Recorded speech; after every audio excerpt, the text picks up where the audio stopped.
welcome to The Wire. I'm Adira Perencheri and I report on the environment.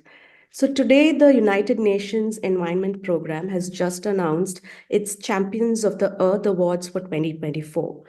6 individuals across the world have been given this award in different categories. One is Brazil's Minister of Indigenous Peoples. Another is an indigenous rights advocate in the United States. Then there's a Romanian environmental activist, a sustainable agriculture initiative in Egypt, a Chinese scientist and desertification expert, and one of India's top ecologists, Dr. Madhav Gadgil. Dr. Gadgil is here with us today. Welcome, Dr. Gadgil, and thank you for joining us at The Wire. Thank you. Thank you. I'm happy to join you on The Wire. So for anyone who has been following ecology and the environment in India, Dr. Gadgil needs no introduction, but let me attempt one. Dr. Gadgil has been studying India's ecology and environment for more than 50 years now, and from across a series of topics, from the sacred groves of the Western Ghats to traditional ecological knowledge and people's participation, India's ecological issues and conflicts, environmental movements, and more. He is most well known for his work on the Western Ghats, and he headed the Western Ghats Ecology Expert Panel in 2010, and the panel submitted its report in 2011 to the Government of India. It essentially identified the ecologically fragile nature of the mountain range and made several recommendations by dividing the Western Ghats into different zones. And he also set up the Center for Ecological Sciences in the Indian Institute of Science in Bengaluru. And Dr. Gadgil has also authored and co-authored several books, right from This Fissured Land in 1992 to his latest in 2023 is A Walk Up the Hill, Living with People and Nature. So he's also the recipient of several awards, including the top civilian awards in the country, the Padma Shri in 1981 and the Padma Bhushan in 2006. So accolades are really not new to you, Dr. Gadgil, and the most recent feather in your cap is the 2024 Champions of the Earth Award that the UNEP has just released today. So many congratulations on the award, and you've been conferred the award in the Lifetime Achievement category. What are your thoughts on receiving the award? Well, I am happy. Certainly, I have, as a scientist, I have been trying to do my best over the years. And maybe a little different from most other scientists.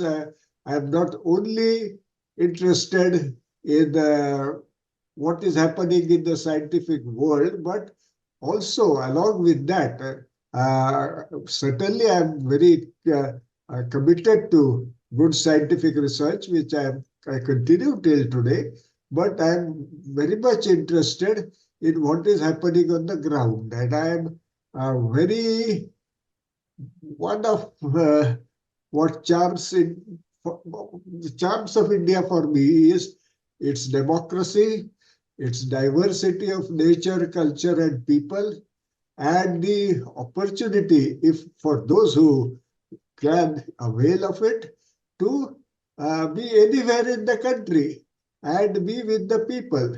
And this is what I have been doing. And I have also tried to all along be honest and outspoken. There is an interesting edict by Whitehead, the great mathematician philosopher, which says that science anchors itself to solid bedrock of facts, however unpalatable they may be. And all along, I'm afraid I've said many things that are unpalatable to those in power, but I have stood by them by making sure that I always give very solid evidence. And as I said, the evidence is based very much on the ground. As with the Western Ghat Ecology Expert Panel report, has been by strong point, I may say, and I'm very happy that I have managed to do all this. Thank you.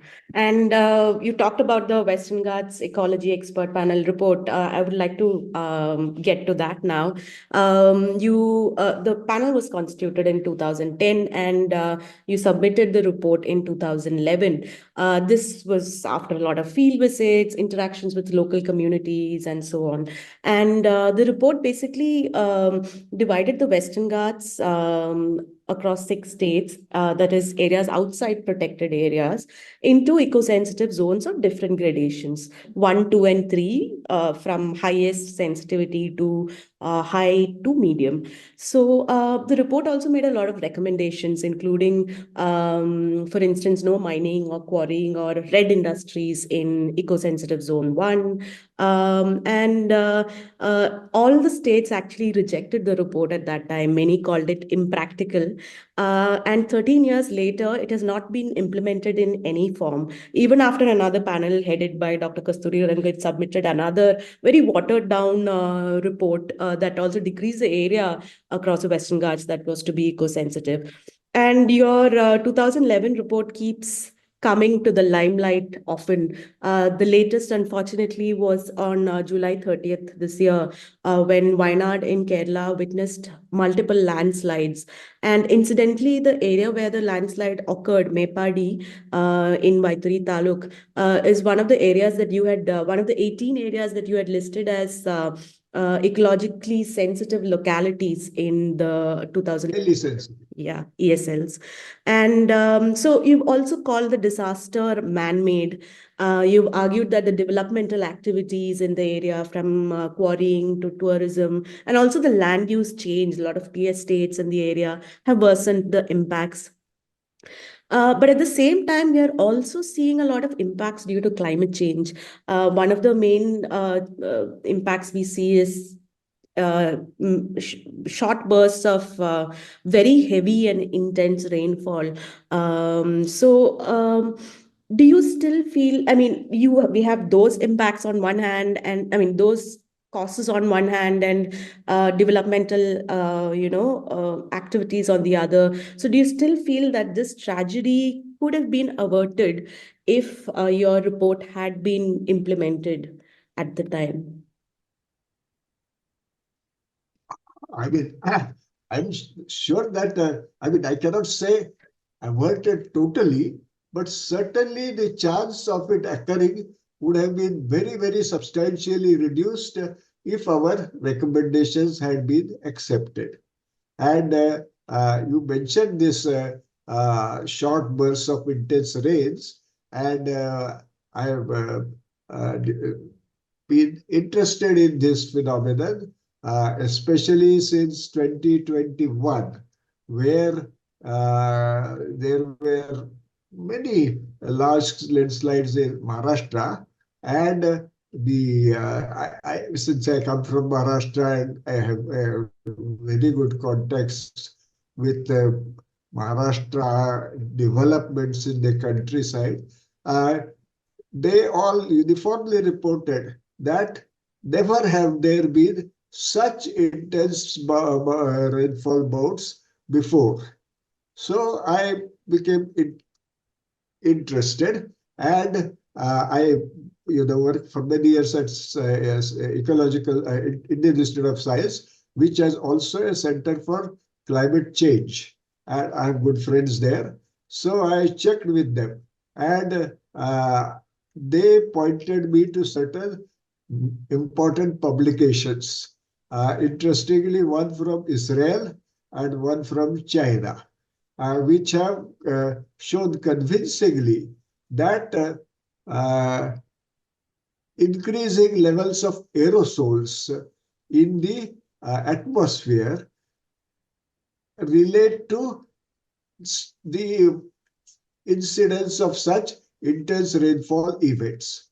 When there is very high levels of these aerosols, then what happens is that the raindrops coalescing on the nuclei of dust and so on in the atmosphere, they quickly grow to large size, And what would have been a drizzle in uh, 4 or 5 hours is now converted to an intense bout of rainfall in 30-40 minutes.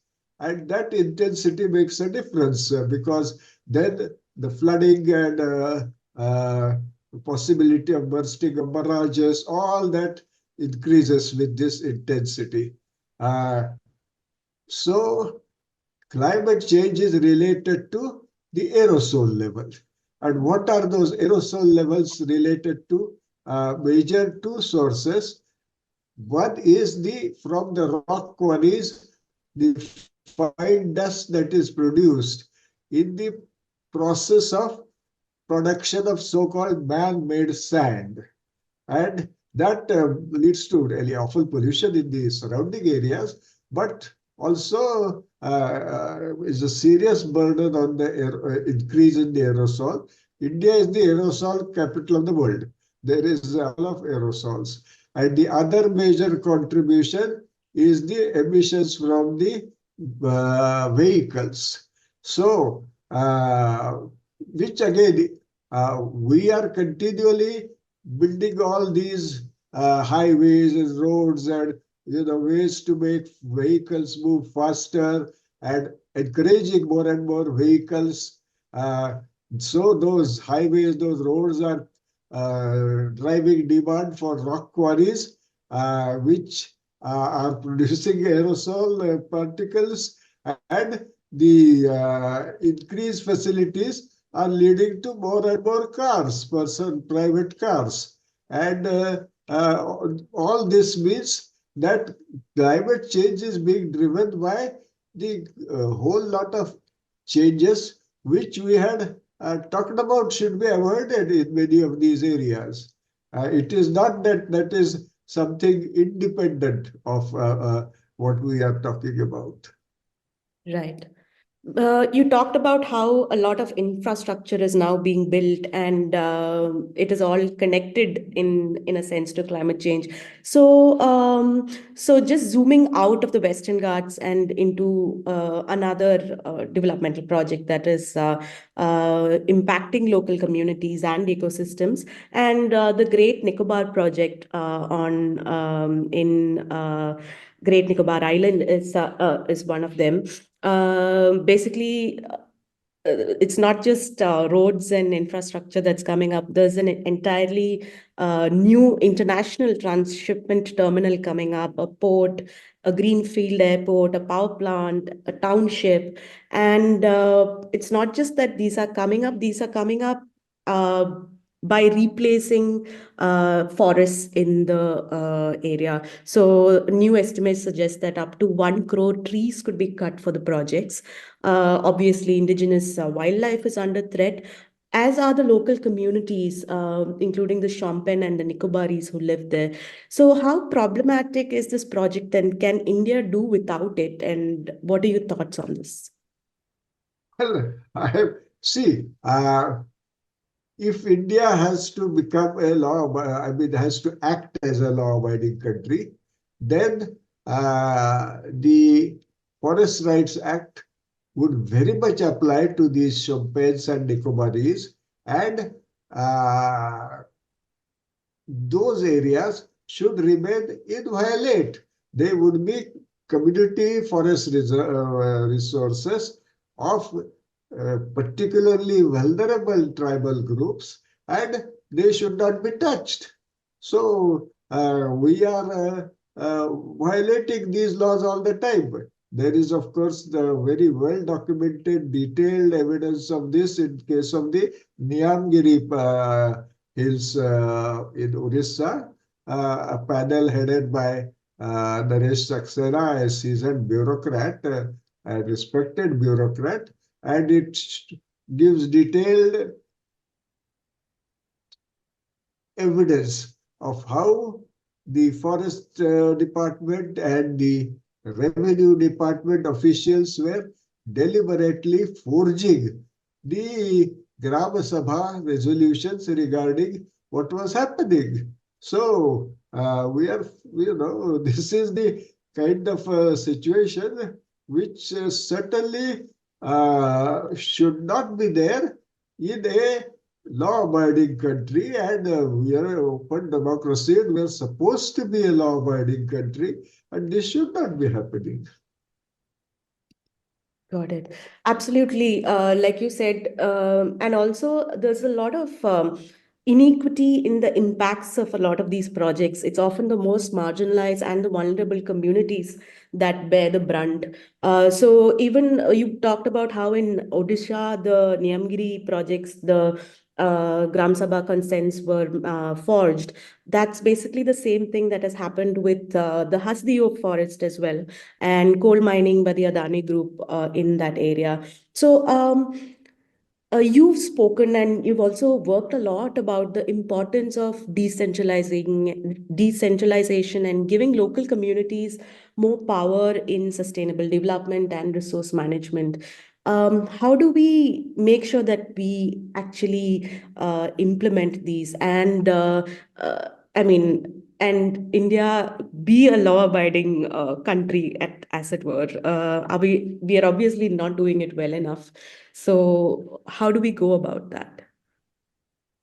Well, the only way forward is for people to get better and better informed, and people to get better and better organized to press for their rights and press for the constitutional provisions and what are actually enacted as laws, and to protest. For example, Pollution Control Board is producing false data all the time.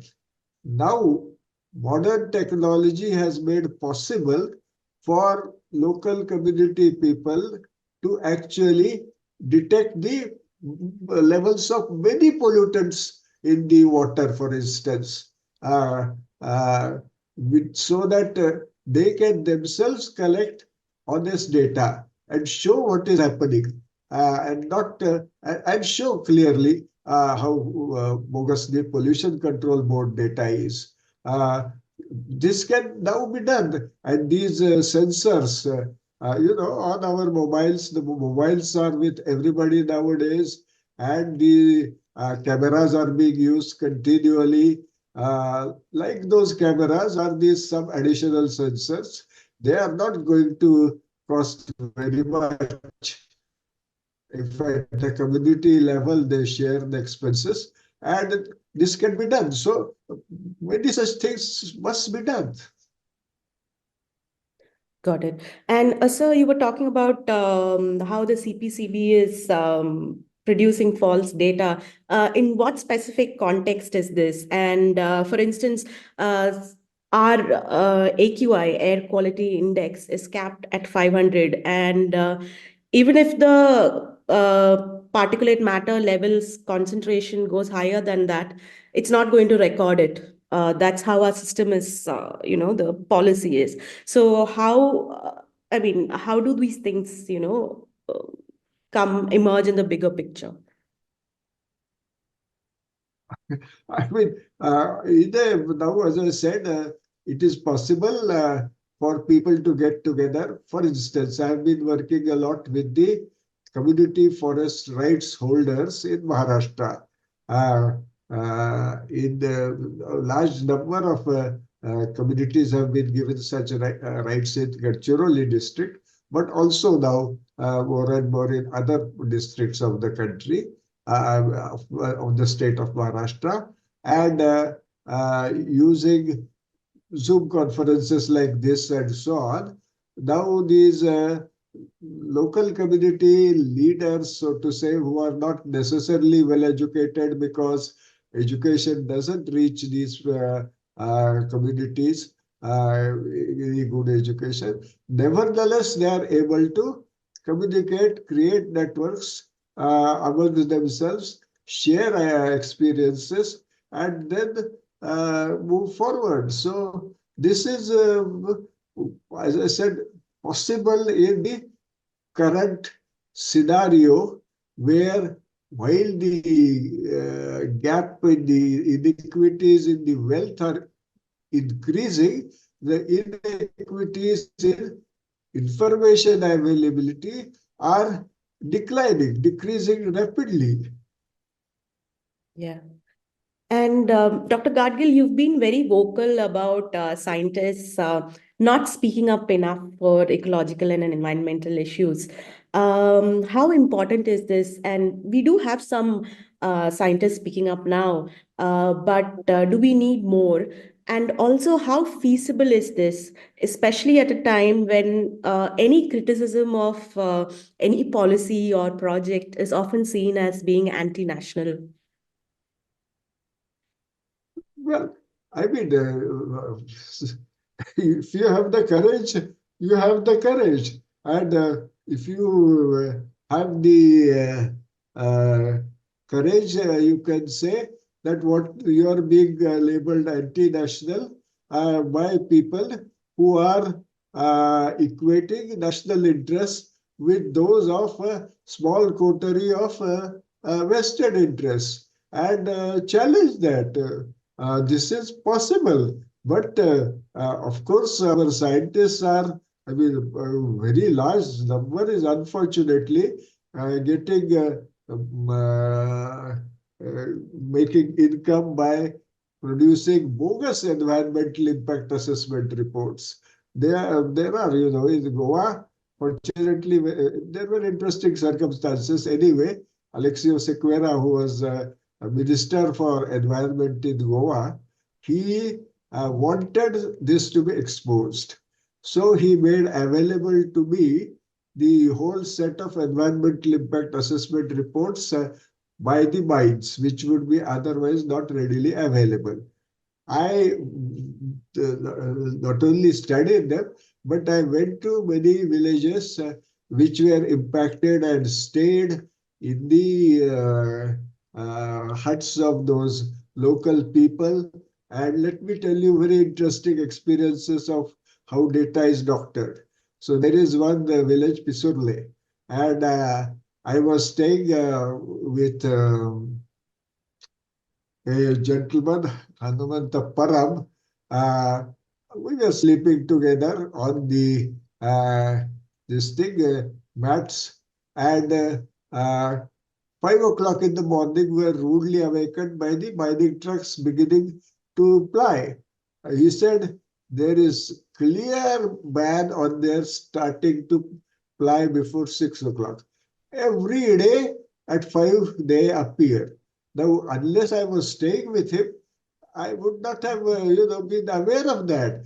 The scientists at the best will make flying visits for 2, 3 hours and talk to them, but they will not get this kind of information. Then he told me, "You would like to see how the air pollution levels are monitored?" I said, "Yes, of course." He said, "Come."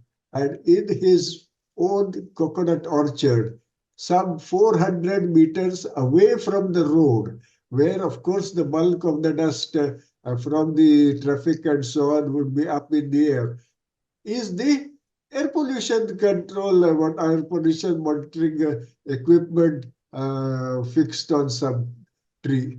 So, bogus data is being collected. In Pune, where I stay now, the worst air pollution levels are in this so-called Pune University Square. There are no air pollution monitoring units there. The air pollution monitoring unit is in the Indian Institute of Tropical Meteorology at a location where the air pollution is, of course, much, much less. So this is how things are being done. But people, you can, if you are willing to put in the effort, you can figure out and you can bring this to the light. Got it. And finally, one last question, Dr. Gadgil. What is the biggest challenge you faced over the last 60 odd years of being an ecologist in India and someone who has also shaped policy and public opinion so much and spearheading crucial reports such as the Western Ghats Ecology Expert Panel report and so on? What is the biggest challenge that you have faced? Biggest challenge to be at a personal level or biggest challenge, At, at a work level. well, biggest challenge is, of course, uh, this whole Well, they're twofold. A, the unwillingness of the scientific elite to actually try and understand the interests of the or common people of the country. Uh, and of course, the uh, the ruling classes are wanting to make sure that as much as possible people remain ignorant, and all sorts of stories can be told about development and progress and so on, which they will swallow without examining it. uh, and of course, when somebody like me produces this report, and it has, whatever it is said, much of it is unpalatable to the powers that be. Nevertheless, there is a very uh, clear, substantial data provided for every statement. So what do? You simply condemn it as anti-development, uh, whatever that means to them.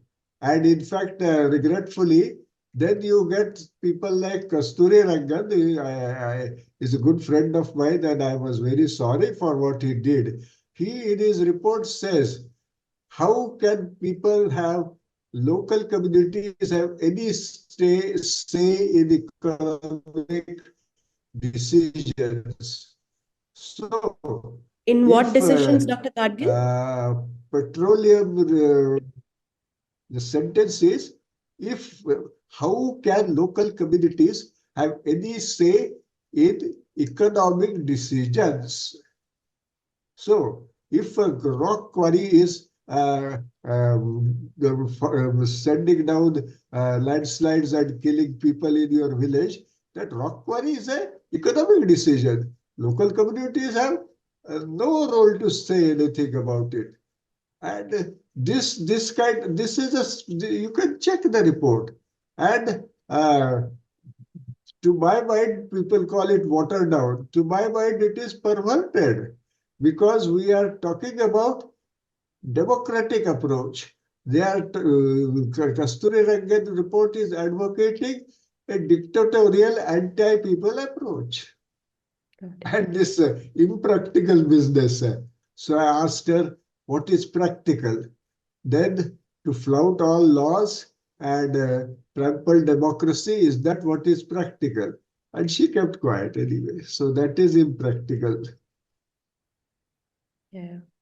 So you were talking about how the challenges you faced are twofold. So one was about saying unpalatable things, and and in terms of also another question I had is about how ecology and the environment is also extremely political, and if we actually had the political will to see this through, would it see light of day? No, no. Political will respond to people's pressure. And today, the political will is entirely responding to the money bank's pressures. Uh, unless these people can counter this, things won't change. Thank you so much, Dr. Gadgil, for speaking with us, and you touched about on a lot of important issues. Thank you for your time and inputs. You are most welcome, Athira. Thank you so much. Thank you Yeah, for making this platform available to me. It was nice. Thank thank you. you.